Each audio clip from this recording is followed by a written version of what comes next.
Hello dear teachers! The Lab4Physics tools allow you to take a number of different measurements. In this video, we will explain to you how the Lab4Physics Sonometer works.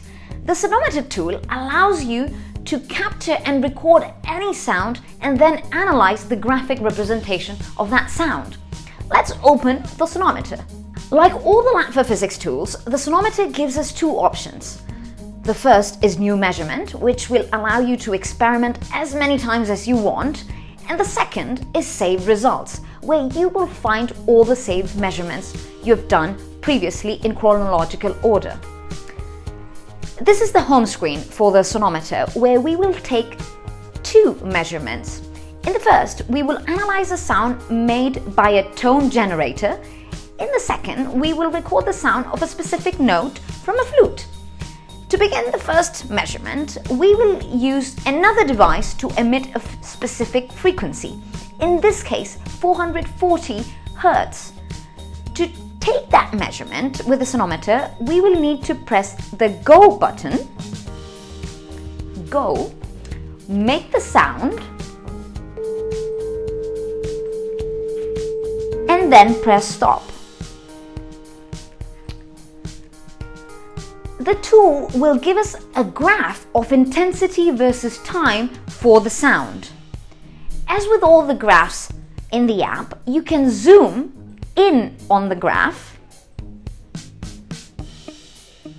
and focus on a specific point. The tool allows us to look at other types of graphs, for example, frequency as a function of time. As with the other tools, we can save the measurement and we can have the option of saving the data or saving the image. We recommend that you save the data so that you can analyze them later. In this case, we will name the measurement Experiment 1.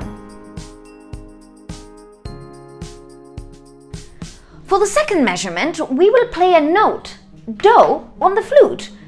To do this, we will choose New Measurement, press Go, and play the note with the flute.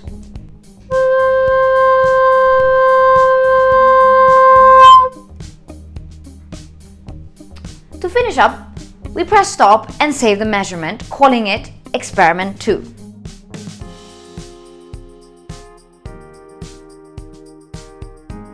We have now recorded two sounds that we can compare by analyzing their graphs.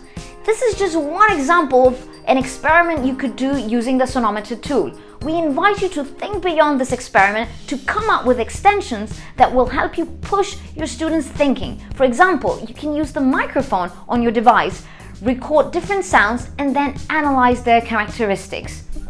Remember, we have lots of pre-designed experiments inside the app. You can also design your own experiments or practical lessons based on this tool. Happy experimenting!